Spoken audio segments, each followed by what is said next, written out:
Hello students, आज हम लोग डिस्कस करेंगे कोऑर्डिनेशन कॉम्प्लेक्स या कोऑर्डिनेशन कंपाउंड्स। ठीक है।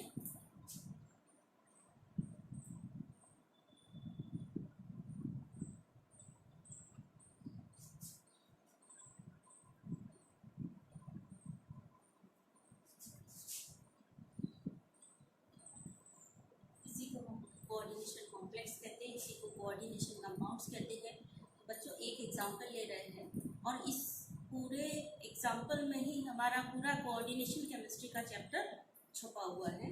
तो देखिए, पूरी कोऑर्डिनेशन केमिस्ट्री आप इस एक एग्जांपल से पढ़ लेंगे। ये एग्जांपल है CO। कोई भी ऐसा एग्जांपल हम ले सकते हैं। हमने एक एग्जांपल ये वाला लिया है, CONH3 6Cl। ठीक है। तो इसमें हम पूरा वर्नर की कोऑर्डिनेशन थ्योरी, कोऑर्डिनेशन कॉम्प्लेक्स वाली जो भी थ्योरी है, वर्नर की थ्योरी भी पढ़ लेंगे हम इसी एग्जांपल से। और इसी एग्जांपल से छोटे छोटे जो डेफिनेशंस हैं, जो टर्म्स हैं कोऑर्डिनेशन केमिस्ट्री के, जो उनको ज़रूरी है आना चाहिए, वो सारे भी हमारे इसी एग्जांपल में छुपे हुए हैं। ठीक है। तो एक ये हो गया। अभी सबसे पहले हम यहीं से चलते हैं कि कोऑर्डिनेशन कॉम्प्लेक्स होते क्या हैं। कोऑर्डिनेशन कॉम्प्लेक्स कहें या कंपाउंड कहें, ऐसे सभी कंपाउंड जिनमें कि या तो कैटायन या एनायन इस तरह से कॉम्प्लेक्स होता हो, या कॉम्प्लेक्स का मतलब हुआ इस तरह से स्क्वायर ब्रैकेट के अंदर में बंद, उसको हम क्या कहेंगे, कोऑर्डिनेशन कॉम्प्लेक्स कहेंगे या कोऑर्डिनेशन कंपाउंड कहेंगे। इसको हम कोऑर्डिनेशन कंपाउंड क्यों कहेंगे, क्योंकि एक्चुअल में ये जो है इसका स्ट्रक्चर ऐसा है, ये मेटल है और मेटल को ये 6 NH3 इलेक्ट्रॉन डोनेट कर रहा है। ध्यान से देखिएगा बच्चों, ये स्ट्रक्चर है इसका एक्चुअल।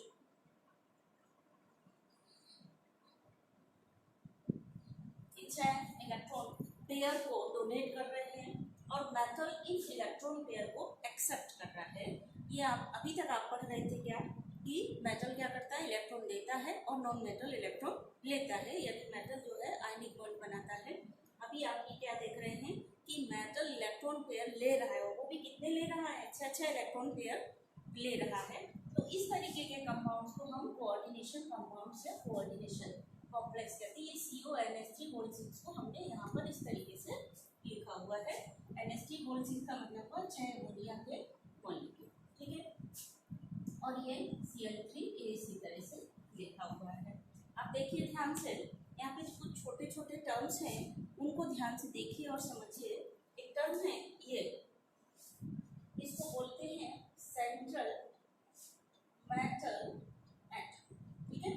सेंट्रल मेटल एटम क्या है, अगर आपको डिफाइन करने के लिए बोला जाए तो आप क्या डिफाइन करेंगे सेंट्रल मेटल एटम के लिए, कि the atom present in the coordination. इसको क्या बोलते हैं हम, कोऑर्डिनेशन स्फीयर। देखिए इसी में बहुत सारी चीजें आपको समझ आ जाएगी। ये जो है ये स्फीयर, इसका नाम है कोऑर्डिनेशन स्फीयर। ठीक है। इस पूरे का नाम है, इसका इतने पूरे का नाम है कोऑर्डिनेशन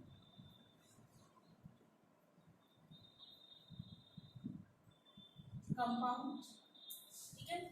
ये इतना यहाँ तक, इसका नाम सिर्फ इतने का नाम, ये तो स्फीयर ब्रैकेट के अंदर मेटल है, लिगेंड से घिरा हुआ है और स्फीयर ब्रैकेट के अंदर है, इसका नाम है कोऑर्डिनेशन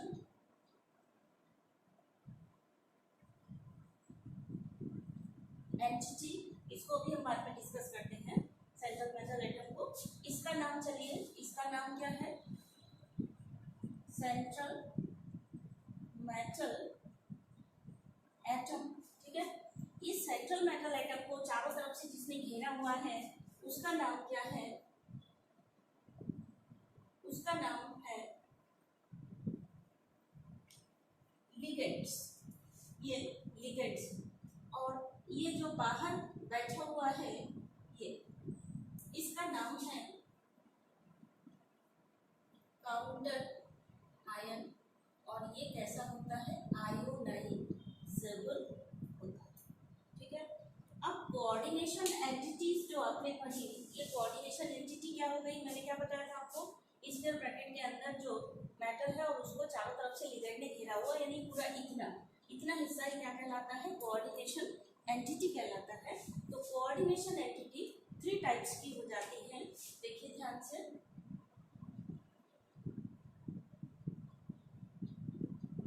कोऑर्डिनेशन एंटिटी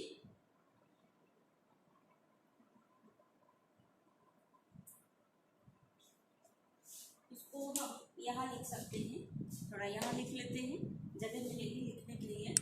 तो कोऑर्डिनेशन एंटिटी ये एक पूरा इलाका इतना है, इसको हम क्या कहते हैं, कोऑर्डिनेशन एंटिटी कहलाती है। ये कोऑर्डिनेशन एंटिटी जो है ये 3 टाइप्स की होती है। 3 टाइप्स की कौन कौन होती है, एक होता है पॉजिटिव कोऑर्डिनेशन एंटिटी, ठीक है, पॉजिटिव हो सकती है, और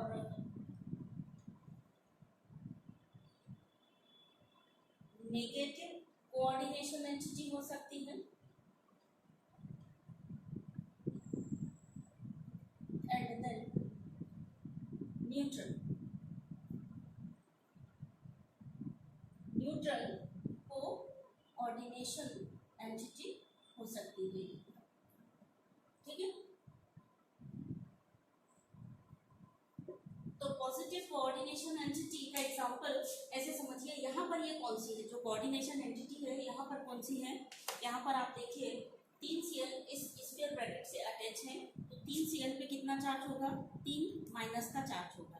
अगर इन 3 Cl पे 3 माइनस का चार्ज होगा, इसका मतलब क्या हुआ, इस स्क्वायर ब्रैकेट में कितना चार्ज होगा, 3 प्लस का चार्ज होगा। ठीक है, क्योंकि यहाँ पर 3 माइनस का चार्ज है 3 Cl के ऊपर, तो इसमें 3 प्लस का चार्ज हुआ, यानी ये जो कोऑर्डिनेशन एंटिटी है, ये कोऑर्डिनेशन एंटिटी कैसी है, पॉजिटिव कोऑर्डिनेशन एंटिटी है। यानी ये एग्जांपल हो गई पॉजिटिव कोऑर्डिनेशन एंटिटी की। एग्जांपल यहाँ पे क्या है, CONH3 का होल 6 और सॉरी होल 6 यहाँ रहेगा और उस पर 3 प्लस चार्ज, ये पॉजिटिव कोऑर्डिनेशन एंटिटी हो गई। और नेगेटिव कोऑर्डिनेशन एंटिटी का एग्जांपल हो गया ZnOH होल 4 2 माइनस, ये हो गई आपकी नेगेटिव कोऑर्डिनेशन एंटिटी। और न्यूट्रल कोऑर्डिनेशन एंटिटी का एक एग्जांपल हमको बता रहे हैं आपको, कोई भी मेटल कार्बोनिल हो सकता है, यहाँ पर न्यूट्रल कोऑर्डिनेशन एंटिटी। अगर आपको यहाँ थोड़ा सा कैमरे में यहाँ कट रहा हो तो मैंने जो बोला है उससे आप नोट्स बना सकते हैं। फिर से मैं एक बार बोल रही हूँ, शायद कैमरे में कट रहा होगा। तो कोऑर्डिनेशन एंटिटी क्या है, 3 टाइप की हो सकती है, positive coordination entity, negative coordination entity या न्यूट्रल कोऑर्डिनेशन एंटिटी। तो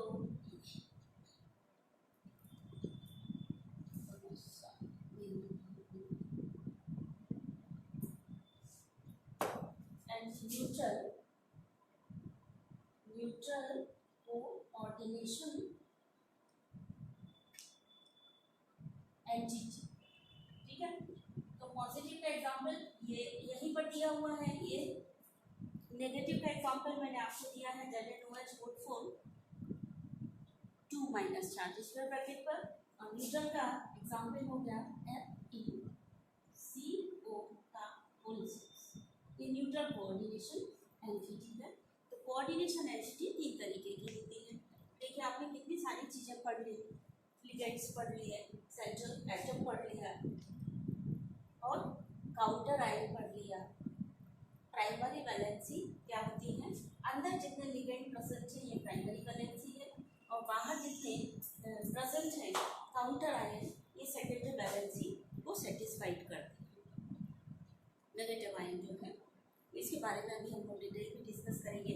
अभी सिंपल इस डायग्राम से हम क्या क्या चीज़ें पता कर सकते हैं, वो हम लोग देखेंगे। यहाँ पर प्राइमरी वैलेंसी कितनी है, कितने लिगेंड सिग्मा बॉन्ड कितने बना रहा है मेटल लिगेंड के साथ, यानी टोटल सिग्मा बॉन्ड, ये प्राइमरी वैलेंसी हो गई इसकी। तो प्राइमरी वैलेंसी इसकी कितनी है, प्राइमरी वैलेंसी यहाँ पर है 6, 1 2 3 4 5 6, ठीक है। और ये वाली जो नंबर संख्या 3 है, ये वाली कौन सी है, ये यहाँ पर सेकेंडरी वैलेंसी है, ये फिक्स नहीं होती। ये सेकेंडरी वैलेंसी काय के बराबर होती है, ये is equal to oxidation number of atom और आयन के बराबर होती है सेकेंडरी वैलेंसी, ठीक है। तो ये हो गया इसका बर्नर्स की कोऑर्डिनेशन थ्योरी, भी इसके बारे में हम लोग बाद में डिटेल पढ़ेंगे। तो फिलहाल हम लोग यहाँ पर क्या क्या डिस्कस किए हैं, कोऑर्डिनेशन कॉम्प्लेक्स क्या हो गया, ये पूरा हो गया कोऑर्डिनेशन कॉम्प्लेक्स, ठीक है। और ये बीच में जो मेटल है ये हो गया सेंट्रल मेटल एटम, और जो आसपास प्रेजेंट है ये लिगेंड हो गए, ये है काउंटर आयन। और कोऑर्डिनेशन स्फीयर किसको कहते हैं, ब्रैकेट, और ब्रैकेट के अंदर मेटल प्रेजेंट हो और लिगेंड से घिरा हुआ हो, वो सब पूरा मिला के कोऑर्डिनेशन स्फीयर कहलाता है। कोऑर्डिनेशन स्फीयर 3 टाइप्स के होते हैं, positive coordination sphere, negative coordination sphere and neutral coordination sphere. Positive वाले पे स्फीयर ब्रैकेट के ऊपर पॉजिटिव चार्ज होगा, या हम इसी को एंटिटी भी बोलते हैं, कोऑर्डिनेशन स्फीयर बोले या फिर कोऑर्डिनेशन एंटिटी बोले। तो पॉजिटिव वाली कोऑर्डिनेशन एंटिटी पर प्लस चार्ज होगा, नेगेटिव वाली कोऑर्डिनेशन एंटिटी पर नेगेटिव चार्ज होगा, और न्यूट्रल कोऑर्डिनेशन एंटिटी पे कोई चार्ज नहीं होगा। जो काउंटर आयन है वो आयनाइजेबल होते हैं, या हम जो कहें कि सेकेंडरी वैलेंसीज हैं वो आयनाइजेबल होती हैं, और प्राइमरी वैलेंसी आयोनाइजेबल नहीं है। यहाँ इसके केस में सेकेंडरी वैलेंसी ये है और प्राइमरी वैलेंसी ये है। फिलहाल आप इसको हटा दीजिए जिससे कि आपको अभी कंफ्यूजन ना हो, बाद में हम लोग जब बर्नर की थ्योरी डिस्कस करेंगे तब उसको डिस्कस करेंगे। फिलहाल बस आप इतना समझ लीजिए। और ये सब मिलाकर के counter ion plus coordination sphere सब मिलाकर के क्या कहलाता है, कोऑर्डिनेशन कंपाउंड, या इसी का एक और नाम हो गया कोऑर्डिनेशन कॉम्प्लेक्स, ठीक है। अब कोऑर्डिनेशन कंपाउंड में यहाँ पर क्या देख रहे हो आप कि जो पॉजिटिव आयन है वो कॉम्प्लेक्स है, कॉम्प्लेक्स मतलब इस तरह से है, और जो निगेटिव आयन है वो सिंपल है। ऐसा भी हो सकता है कि पॉजिटिव आयन सिंपल हो और नेगेटिव आयन कॉम्प्लेक्स हो, तो या फिर ऐसा भी हो सकता है कि कोऑर्डिनेशन कॉम्प्लेक्स में पॉजिटिव आयन भी कॉम्प्लेक्स हो और नेगेटिव आयन भी कॉम्प्लेक्स हो। तो वो भी 3 तरीके के हो गए, positive complex ion and negative ion simple, ठीक है। कॉम्प्लेक्स आयन पॉजिटिव वाला सिंपल है और नेगेटिव वाला कैसा है, नेगेटिव वाला कॉम्प्लेक्स है, और पॉजिटिव आयन इधर भी कॉम्प्लेक्स है और नेगेटिव वाला भी कॉम्प्लेक्स है, ऐसे भी हो सकते हैं। अब बात थोड़ा सा देखिए, बार बार हम ये वाली बात कर रहे हैं कोऑर्डिनेशन कंपाउंड, कोऑर्डिनेशन कंपाउंड ही हमने इसको क्यों कहा, क्योंकि ये जो बॉन्ड बन रहा है जिसमें कि अमोनिया इलेक्ट्रॉन पेयर दे रहा है, यानी यहाँ पे अमोनिया का नाम क्या है, यहाँ पे अमोनिया का नाम क्या है, लिगेंड है। यहीं पे आप ये सब पढ़ेंगे कि कहीं दूसरी जगह पढ़ेंगे तो अमोनिया इलेक्ट्रॉन पेयर दे रहा है तो इलेक्ट्रॉन पेयर देने वाले को बेस बोलते हैं, यानी लिविस बेस, तो इसको लिविस बेस भी कभी कभी पढ़ेंगे। यहाँ पे जो लिगेंड होते हैं, लिगेंड की प्रॉपर्टी होती है, यानी लिगेंड के पास इलेक्ट्रॉन पेयर होना चाहिए, वही मॉलिक्यूल लिगेंड का काम कर सकता है, यानी कोई लिविस बेस या लिगेंड, उसी को हम यहाँ पर लिगेंड बोलते हैं। जो लिविस बेस होता है इसी को हम यहाँ पर कोऑर्डिनेशन केमिस्ट्री की भाषा में हम लिगेंड बोलते हैं। तो लिगेंड कैसा होता है, वो लिविस बेस की प्रॉपर्टी होती है, यानी इलेक्ट्रॉन पेयर देने की इसमें क्षमता होती है। और जो सेंट्रल मेटल एटम होता है, सेंट्रल मेटल एटम क्या हो गया, अगर डिफाइन करना है तो सेंट्रल मेटल एटम क्या हो गया, the atom present in the coordination sphere surrounded with the ligand is called as the central metal atom. तो सेंट्रल मेटल एटम में क्या प्रॉपर्टीज होनी चाहिए, उसके पास कुछ होना चाहिए जिसमें कि वो ये जो इलेक्ट्रॉन पेयर दिए जा रहे हैं उनको एकोमोडेट करे, ठीक है। तो इनके पास क्या होना चाहिए, वेकेंट डी ऑर्बिटल होना चाहिए, मस्ट है, जरूरी है। यानी कि यहाँ पर जो सेंट्रल मेटल एटम है वो इलेक्ट्रॉन पेयर को एक्सेप्ट कर रहा है, और इलेक्ट्रॉन पेयर को जो स्पीसीज एक्सेप्ट करती है, आपने क्या पढ़ा है उसको आपने पढ़ा है लेविस बेस। यानी कि ये जो लेविस बेस नहीं, इलेक्ट्रॉन पेयर को एक्सेप्ट करने वाला कौन होता है, लेविस एसिड। यानी ये जो यहाँ पर सेंट्रल मेटल एटम है ये क्या कर रही है, इलेक्ट्रॉन पेयर को लेने का काम कर रही है, एक्सेप्ट करने का काम कर रही है। तो इलेक्ट्रॉन पेयर को लेने का यानी कि एक्सेप्ट करने का काम कर रहा है सेंट्रल मेटल एटम कर रही है। यानी सेंट्रल मेटल एटम यहाँ पे किसका काम कर रही है, लेविस एसिड का भी काम कर रही है। यहाँ पे क्वेश्चन में ध्यान से कभी कभी पूछा जाता है 1 मार्क का क्वेश्चन, ये वाला कॉम्प्लेक्स है, इसमें सेंट्रल एटम का नाम नहीं लिया जाएगा, विच एलिमेंट इज या विच पार्ट इसका जो भी है कौन सा लेविस एसिड का काम कर रहा है, एक्टिंग एज लेविस एसिड। तो लेविस एसिड का काम कौन कर रहा है, यानी लेविस एसिड। तो तुरंत सोचिए इलेक्ट्रॉन पेयर लेने का काम, इलेक्ट्रॉन पेयर लेने का काम कौन कर रहा है, सेंट्रल मेटल एटम कर रहा है। क्यों कर रहा है, क्योंकि ये इसके पास वेकेंट डी ऑर्बिटल है इसलिए कर रहा है, ठीक है ना। तो इसकी प्रॉपर्टी क्या होगी, जो सेंट्रल मेटल एटम होगा एक तो स्मॉल साइज का होगा, हाई इफेक्टिव न्यूक्लियर चार्ज वाला होगा, और इसके पास वेकेंट डी ऑर्बिटल होनी चाहिए। तो ऐसे सिचुएशन में कि जिसके पास छोटा साइज हो, इफेक्टिव न्यूक्लियर चार्ज ज़्यादा हो और वेकेंट डी ऑर्बिटल हो, ये सारी सिचुएशन प्रेजेंट होती है ट्रांजिशन एलिमेंट में। इसीलिए जितने भी कोऑर्डिनेशन कॉम्प्लेक्सेस हैं उनमें आपको ट्रांजिशन एलिमेंट ही मिलेंगे। आपने ट्रांजिशन एलिमेंट की प्रॉपर्टीज़ यानी डी ब्लॉक एलिमेंट्स की प्रॉपर्टीज़ पढ़ रखी हैं। D block element, F block elements में भी ये प्रॉपर्टीज़ होती हैं, मतलब वेकेंट एफ ऑर्बिटल होती है उनमें, और इफेक्टिव न्यूक्लियर चार्ज ज़्यादा होता है, साइज छोटा होता है, बट ज़्यादातर डी ब्लॉक एलिमेंट्स बनाते हैं ट्रांजिशन ये कोऑर्डिनेशन कॉम्प्लेक्सेस, ठीक है। अब एक बात और आ गई, यहाँ पे जो लिगेंड होते हैं ये भी कई तरीके के होते हैं। लिगेंड कई तरीके के कौन से होते हैं, मोनोडेंटेड लिगेंड होते हैं, डाइडेंटेड लिगेंड होते हैं, या हम उसको बाइडेंटेड भी बोलते हैं, ट्राइडेंटेड या पॉलीडेंटेड या टेट्राडेंटेड, हेक्साडेंटेड। तो लिगेंड को क्लासीफाई करते हैं कितने पेयर ऑफ इलेक्ट्रॉन ये दे सकता है, उसके आधार पर इसका क्लासिफिकेशन होता है। जैसे अमोनिया अभी एक पेयर ऑफ इलेक्ट्रॉन दे रही है तो अमोनिया को हम क्या कहेंगे, मोनोडेंटेड लिगेंड कहेंगे। और कोई भी ऐसा लिगेंड जो 2 पेयर ऑफ इलेक्ट्रॉन दे सकता है उसको हम कहेंगे डाइडेंटेड या बाइडेंटेड लिगेंड। जो 3 पेयर ऑफ इलेक्ट्रॉन दे सकता है वो ट्राइडेंटेड लिगेंड, और 3 से ज़्यादा पेयर ऑफ इलेक्ट्रॉन दे सकता है उसका इन जनरल नाम हो गया पॉलीडेंटेड लिगेंड। यहाँ पर जो कोऑर्डिनेशन केमिस्ट्री में 12th क्लास में बहुत अच्छा इंपॉर्टेंट क्वेश्चन आता है कि ETTA एक कॉम्प्लेक्स है, कंपाउंड है ETTA यानी इथाइलिन डायमीन टेट्रा एसीटेट। ये कितना इसका डेंसिटी है या पीछे डेंसिटी वाले किसी लिगेंड का नाम लिखिए, तो है ये वाला जो है ETTA, ये कैसा है, हेक्साडेंटेड लिगेंड। हेक्साडेंटेड लिगेंड वाला कि इसके पास ये 6 साइड्स होंगी, 6 साइड से एक साथ यहाँ पर जुड़ सकता है, यानी 6 इलेक्ट्रॉन पेयर इसको डोनेट करके एक साथ यहाँ पर जुड़ सकता है, तो इसको हम क्या कहेंगे, हेक्साडेंटेड लिगेंड। यानी जो लिगेंड को हम मोनोडेंटेड, डाइडेंटेड, ट्राइडेंटेड किस बेस पर कहते हैं, कितने पेयर ऑफ इलेक्ट्रॉन दे करके बॉन्ड बना रहा है उसको हम क्या कहेंगे, उसी के हिसाब से हम इसका क्लासिफिकेशन करते हैं। और लिगेंड के बारे में थोड़ा डिटेल में हम लोग बाद में पढ़ेंगे। फिलहाल हमने ये आपको पूरा एक इंट्रोडक्शन कोऑर्डिनेशन कॉम्प्लेक्सेस के बारे में दिया है, ठीक है ना। एक बार फिर से समझ लीजिए कि कोऑर्डिनेशन कॉम्प्लेक्स है, कोऑर्डिनेशन कॉम्प्लेक्स में जो ये पार्ट है इसको हम क्या कहते हैं, कोऑर्डिनेशन स्फीयर बोलते हैं, ठीक है। और इसको हम कोऑर्डिनेशन एंटिटी भी बोलते हैं, कोऑर्डिनेशन स्फीयर या कोऑर्डिनेशन एंटिटी।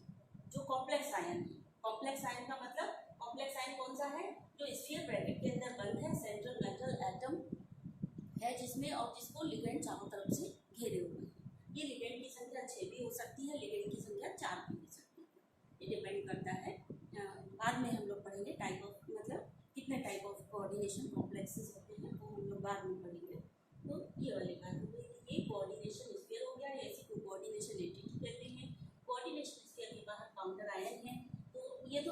एग्जांपल लिया था वर्नर की थ्योरी के हिसाब से, काउंटर आयन ऐसा भी हो सकता है, देखिए K4Fe6 ये हमने सेलेक्ट कर रखा था एग्जांपल, क्योंकि हम शुरू से लेकर चलेंगे पूरा वर्नर की थ्योरी और पूरा जितना भी इसका बेस है कोऑर्डिनेशन केमिस्ट्री का, वो सारा हम इसे एक एग्जांपल से पढ़ लेते हैं। तो यहाँ पर देखिए ये कैटायन है और ये एनायन है। हमें कैसे पता चला कि ये कैटायन है ये एनायन है, या यहाँ कैसे पता चला था कि ये कैटायन है, क्योंकि Cl पे एक माइनस चार्ज होता है, 3 Cl इससे जुड़े हैं, इसका मतलब हुआ 3 Cl पे 3 माइनस चार्ज है, 3 Cl पे 3 माइनस चार्ज है, इसका मतलब ये हुआ कि कोऑर्डिनेशन स्फीयर पे 3 प्लस चार्ज है। तो हमें ये पता चला कि ये जो कोऑर्डिनेशन स्फीयर है या कोऑर्डिनेशन एंटिटी है ये पॉजिटिवली चार्ज है। जैसे ये कोऑर्डिनेशन एंटिटी नेगेटिवली चार्ज है, ये हमको कहाँ से पता चल रही है, क्योंकि ये K4 का मतलब हुआ पोटेशियम के चार्ज, यानी अगर हम इसको घोलते हैं पानी में तो 4K प्लस बनेंगे प्लस FeCl का होल 6 के ऊपर 4 माइनस चार्ज, यानी 4K इससे जुड़े हुए हैं, इसका मतलब हुआ कि चार्ज पॉजिटिव चार्ज इनके का है। इसको बैलेंस करने के लिए इसके ऊपर कितना चार्ज है 4 माइनस चार्ज है, यानी ऐसे भी कोऑर्डिनेशन कॉम्प्लेक्स होते हैं जहाँ पे कोऑर्डिनेशन एंटिटी माइनस चार्ज वाली हो, जैसे कि ये यहाँ पर हमने शुरुआत इससे की है और इसी को हम जहाँ पर कहीं भी अभी एग्जाम्पल लेंगे वर्नर के लिए, वर्नर की कोऑर्डिनेशन थ्योरी के लिए, वहाँ हम इसी का एग्जाम्पल लेकर के चलेंगे। और आप देखिए एक इतने छोटे से एग्जाम्पल में आप कितनी सारी चीज़ें, मतलब आधा सा चैप्टर आपका इस एग्जाम्पल में ही छुपा हुआ है। वर्नर की कोऑर्डिनेशन थ्योरी भी आपकी इसी एग्जाम्पल में छुपी हुई है, तो आधा कोऑर्डिनेशन केमिस्ट्री का चैप्टर आपका सिर्फ इससे हो जाता है। ठीक है, तो ये हो गया कोऑर्डिनेशन एंटिटी। ये 3 तरीके के होते हैं, पॉजिटिव, नेगेटिव एंड न्यूट्रल। ये काउंटर आयन है। अगर हम इसको पानी में घोलेंगे, पानी में घोलने से जो कॉम्प्लेक्स है या कोऑर्डिनेशन एंटिटी है वो टूटती नहीं है, वो ऐसे पूरे के पूरी सही रहती है, उतना ही आयनाइज हो जाता है। ऐसा नहीं होगा कि Fe प्लस आयन अलग हो गया, Cl माइनस अलग हो गया, ऐसा नहीं होगा। लेकिन जो कोऑर्डिनेशन एंटिटी है, कोऑर्डिनेशन स्फीयर है, ये आयनाइज नहीं होता है पानी में घोलने पर। पानी में घोलने पर केवल काउंटर आयन अलग हो जाते हैं और ये जो कोऑर्डिनेशन स्फीयर है वो एक आयन की तरह बिहेव करता है। एक खास बात है कोऑर्डिनेशन कॉम्प्लेक्सेस में। ठीक है, तो कभी ये भी क्वेश्चन पूछा जाता है कि इसको पानी में घोलने पर कितने आयन बनेंगे, तो कितने आयन बनेंगे, देखिए कितने आयन बने, 4 आयन ये पोटेशियम के बने और 1 आयन ये बना, यानी टोटल कितने आयन बने, यहाँ पर 5 आयन बने। अगर हम कहें इस केस में पानी में घोलने पर हमको कितने आयन मिलेंगे, तो 3 आयन ये बनेंगे, 3 Cl माइनस के और 1 ये स्फीयर वाला बनेगा, यानी यहाँ पे हमें टोटल कितने आयन मिलेंगे, 4 आयन मिलेंगे। तो इस तरह से भी क्वेश्चन पूछा जाता है। तो कोऑर्डिनेशन कॉम्प्लेक्स की विशेषता क्या है, जब हम इसको पानी में घोलते हैं तो सारे आयन इसके आयनाइज नहीं होते हैं, जो कोऑर्डिनेशन कॉम्प्लेक्स के अंदर आयन है वो आयनाइज नहीं होंगे। कोऑर्डिनेशन स्फीयर के अंदर या कोऑर्डिनेशन एंटिटी के अंदर जो कुछ भी है वो जैसा है वैसा ही रहेगा, सिर्फ बाहर के आयन यानी कि काउंटर आयन आयनाइज होते हैं। तो काउंटर आयन क्या है, the ions present outside the coordination sphere are called as counter ion. ठीक है, और काउंटर आयन का काम क्या है, counter ion balancing the charge of coordination sphere, यानी कोऑर्डिनेशन स्फीयर पे जितना चार्ज होता है उस चार्ज के अपोजिट चार्ज काउंटर आयन पे होता है, यानी वो चार्ज को बैलेंस करते हैं। और क्या है काउंटर आयन की विशेषता कि पानी में घोलेंगे तो काउंटर आयन आयनाइज हो जाए।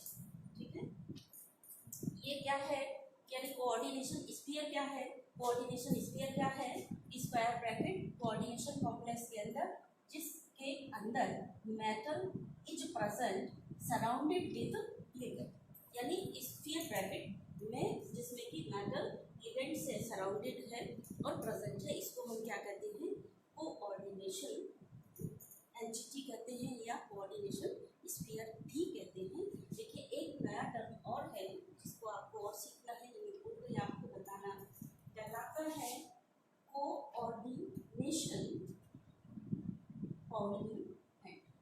अभी बच्चों हम आपको ये सारी चीज़ें समझाए दे रहे हैं, लिखाएंगे बाद, इनके जो नोट्स हैं वो हम आपको बाद में दिखाएंगे, अभी आप सारी चीज़ें समझ लीजिए।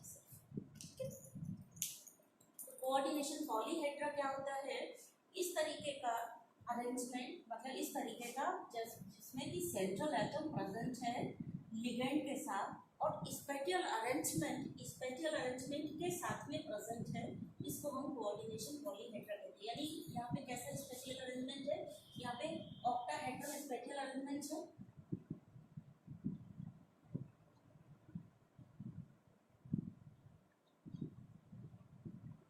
ठीक है। यानी central atom with its ligand in spatial arrangement, इसको हम एक और नाम देते हैं इस तरह। ये जो स्पेटियल अरेंजमेंट में है, एक विशेष स्पेटियल अरेंजमेंट में है, इसको हम क्या नाम देंगे, इसको नाम देंगे हम coordination polyhedra.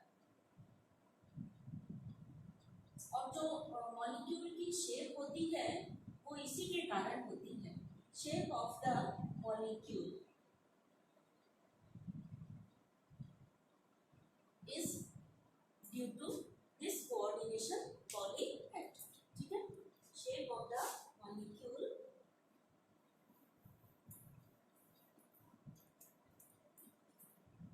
is due to coordination polyhedra, यानी जो मॉलिक्यूल में शेप होती है कोऑर्डिनेशन कॉम्प्लेक्सेस में, उसका कारण ये कोऑर्डिनेशन पॉलीहेड्रा ही होते हैं, ठीक है। तो आपने इतनी सारी चीज़ें सीख ली, सेंट्रल एटम सीख लिया, लिगेंड सीख लिया, सेंट्रल एटम कैसा होता है, क्या प्रॉपर्टीज होती है सेंट्रल एटम की, छोटे साइज का होता है, इफेक्टिव न्यूक्लियर चार्ज ज़्यादा होता है, और इसमें वैकेंट डी ऑर्बिटल होनी चाहिए। क्यों होनी चाहिए, क्योंकि वैकेंट डी ऑर्बिटल्स में ये it can accommodate the electron given by the ligands. Ligands जो इलेक्ट्रॉन देंगे उनको ये वैकेंट डी ऑर्बिटल में एकोमोडेट कर सकता है सेंट्रल एटम, ठीक है। तो ये प्रॉपर्टी किस में होती है, ट्रांजिशन एलिमेंट में होती है, यानी डी ब्लॉक एलिमेंट में होती है, एफ ब्लॉक में भी होती है, लेकिन ज़्यादातर जो कोऑर्डिनेशन कॉम्प्लेक्सेस बनाते हैं वो डी ब्लॉक एलिमेंट्स ही बनाते हैं, ठीक है। और ये क्या काम करती है, लिविस एसिड का काम करती है, क्योंकि इलेक्ट्रॉन पेयर लेती है सेंट्रल एटम, तो लिविस एसिड का काम करती है। और ये जो सराउंडेड है आयंस, ये कैसे हैं, ये या तो न्यूट्रल होंगे या फिर नेगेटिव होंगे, और इनको नाम क्या है, ये इलेक्ट्रॉन पेयर देते हैं। इलेक्ट्रॉन पेयर देते हैं मतलब ये किसकी तरह बिहेव करते हैं, लिविस बेस की तरह बिहेव करते हैं। और ये इनका दूसरा नाम क्या है, यहाँ पर कोऑर्डिनेशन कॉम्प्लेक्सेस में इसका नाम क्या है, लिगेंड बोलते हैं। जो इलेक्ट्रॉन पेयर देते हैं उनको हम क्या बोलते हैं, लिगेंड्स बोलते हैं। अच्छा, इन कंपाउंड को हम कोऑर्डिनेशन कॉम्प्लेक्स ही क्यों कह रहे हैं, क्योंकि एक तो कॉम्प्लेक्स स्ट्रक्चर है, इसलिए तो नाम हो गया कॉम्प्लेक्स, ठीक है। कोऑर्डिनेशन क्यों कहा, क्योंकि ये इलेक्ट्रॉन पेयर दे रहा है और इस तरह से जो बॉन्ड बनता है, ये जहाँ इलेक्ट्रॉन पेयर एक ही एलिमेंट दे रहा है पूरा का पूरा। अभी तक आपने शेयरिंग पढ़ा था, यहाँ पर क्या हो रहा है कि शेयरिंग ऑफ इलेक्ट्रॉन हो रहा है, तो ये दे रहा है और इसके बाद शेयर करने में इसका और इसका दोनों का उस पर शेयर है। इस तरीके की जो बॉन्डिंग होती है जिसमें एक एलिमेंट का ऑक्टेट कंप्लीट है फिर भी ये इलेक्ट्रॉन डोनेट कर रहा है, क्यों कर रहा है, क्योंकि दूसरे पर ऑक्टेट कंप्लीट नहीं है या कंप्लीट या जो भी है, दूसरे को स्टेबल करने के लिए ये इलेक्ट्रॉन पेयर दे रहा है, ठीक है ना। तो ऐसे एलिमेंट, ये जो बॉन्डिंग है जिसमें ये इलेक्ट्रॉन पेयर दे रहा है और ये ले रहा है, इस बॉन्डिंग को हम कोऑर्डिनेट बॉन्डिंग कहते हैं। अभी तक आपने पढ़ी थी शेयरिंग के द्वारा बॉन्डिंग, यानी इलेक्ट्रॉन शेयर कर लेते हैं दो एटम्स मिल करके, दो यानी कि दो नॉन मेटल यानी कि विकारी, है ना। तो नॉन मेटल इलेक्ट्रॉन शेयर कर लेते हैं, तो वो कैसी होती है, कोवलेंट बॉन्डिंग होती है। एक मेटल और एक नॉन मेटल यानी एक राजा एक विकारी आपस में इलेक्ट्रॉन एक्सचेंज कर लेते हैं, यानी मेटल दे देता है वो नॉन मेटल ले लेता है, तो वो आयनिक बॉन्डिंग पड़ी थी। ये कोऑर्डिनेट बॉन्डिंग है जिसमें एक मॉलिक्यूल का ऑक्टेट कंप्लीट है या एक एटम का ऑक्टेट ऑलरेडी कंप्लीट है कंप्लीट। अमोनिया का ऑक्टेट कंप्लीट था, इसका एक लोन पेयर था और तीन 6 इलेक्ट्रॉन ये थे NH3 के। इस तरह से ये नाइट्रोजन है H H और H, इसका ऑक्टेट कंप्लीट है 2 4 6 8 इलेक्ट्रॉन है, जिसमें इसके पास ये वाला लोन पेयर है। ये जो कोऑर्डिनेट बॉन्डिंग जो बनती है हमेशा तभी बनेगी जब एटम का ऑक्टेट कंप्लीट हो और उसके पास लोन पेयर ऑफ इलेक्ट्रॉन हो। ये इस तरह से है जैसे आपके पैसे जमा है और आपको किसी रिश्तेदार को ज़रूरत पड़ी तो आप बैंक में से निकाल करके उसको पैसे दे देते हैं, तो लोन पेयर, इसीलिए इसका नाम पड़ा लोन पेयर। लोन पेयर का मतलब किसी को उधार बार दे देगा। तो लोन पेयर ऑफ इलेक्ट्रॉन है, या इसी का एक और नाम है non bonding pair of electron. ये non bonding pair of electron जो है ये किसी और को स्टेबल करने के लिए ये दे सकता है, इसीलिए इसका नाम हो गया लोन पेयर, किसी को दे देता है। तो इस कंडीशन में किसी को साथ एक सिंपल सा एग्जांपल हम आपको बताते हैं, जैसे BH3 का ऑक्टेट कंप्लीट नहीं है और अमोनिया ऐसे है, इसका ऑक्टेट कंप्लीट है। तो इस कंडीशन में यह क्या करेगा, ये अपना ये इलेक्ट्रॉन पेयर किसको दे देगा, इसको दे देगा, इसको दे देगा और यहीं पे बॉन्ड बना लेगा। तो शेयर पेयर ऑफ इलेक्ट्रॉन रहेगा, ये बोरॉन का भी इस पे हक रहेगा, नाइट्रोजन का भी हक रहेगा। और ये शेयरिंग के द्वारा जो इस तरीके की बॉन्डिंग होती है जिसमें शेयरिंग के लिए सिर्फ एक ने ही दिया, दोनों ने नहीं दिया, इसने नहीं दिया, सिर्फ इसने दिया, मतलब इसमें क्या होगा, एक एटम का इसका ऑक्टेट कंप्लीट है और इसमें सेक्सटेट है, यानी 2 इलेक्ट्रॉनों की कमी है, ये तभी होता है। तो इसको 2 इलेक्ट्रॉन चाहिए, इसमें 2 इलेक्ट्रॉन सीधे सीधे दे दिए और बीच में शेयर करने के लिए रख दिया। अब इस पे दोनों का हक हो गया। तो इस तरीके की जो बॉन्डिंग है उसको हम कैसे डिनोट करते हैं, इसको डिनोट करेंगे हम इस तरह से। हाँ, ये B था, H था, H था, H था और ये NH3 ने अपना दे दिया इसको, ठीक है। ये जो बॉन्ड बना, ये बॉन्ड क्या कहलाएगा, ये कोऑर्डिनेट बॉन्ड कहलाएगा, ठीक है ना। तो समझ गए होंगे कि हमने इनको कोऑर्डिनेशन कॉम्प्लेक्स क्यों कहा, क्योंकि ये जो लिगेंड इलेक्ट्रॉन पेयर दे रहे हैं मेटल एटम को, तो कोऑर्डिनेट बॉन्ड बन रहा है। ये बॉन्ड कैसा हुआ, कोऑर्डिनेट बॉन्ड हुआ।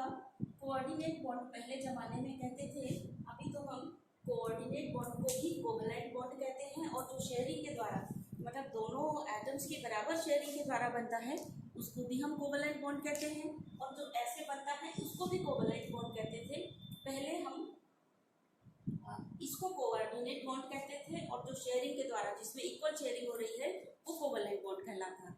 अभी मॉडर्न एज में क्या है, अभी आजकल क्या है, इसको भी कोवैलेंट बॉन्ड बोलते हैं। और जो बराबर इलेक्ट्रॉन की शेयरिंग, मतलब इक्वल नंबर ऑफ इलेक्ट्रॉन की शेयरिंग से बनता है, वो भी कोवैलेंट बॉन्ड कहलाता है। स्पेशली ये उस बर्नर के समय का ही है और इसीलिए इनके साथ में नाम कोऑर्डिनेशन कॉम्प्लेक्स चलता आ रहा है। एक्चुअल में आजकल coordinate bond is also considered as covalent bond. आजकल हम 2 ही तरीके के बॉन्ड पढ़ते हैं, कोवैलेंट बॉन्ड एंड आयन या इलेक्ट्रोवैलेंट, ठीक है। So this is all about the introduction of coordination complex. अब जो हम आपको इनकी डेफिनेशंस लिखवाए दे रहे हैं, जो जिनकी ज़रूरत पड़ेगी, जो कि बहुत इंपॉर्टेंट है। और टाइप्स ऑफ लिगेंड क्या क्या है, उनकी नेमिंग में ज़रूरत पड़ेगी। तो नेमिंग के हिसाब से टाइप ऑफ लिगेंड और उसको हम कैसे नाम देंगे, उनको भी हम लोग अभी नोट्स में लिखेंगे।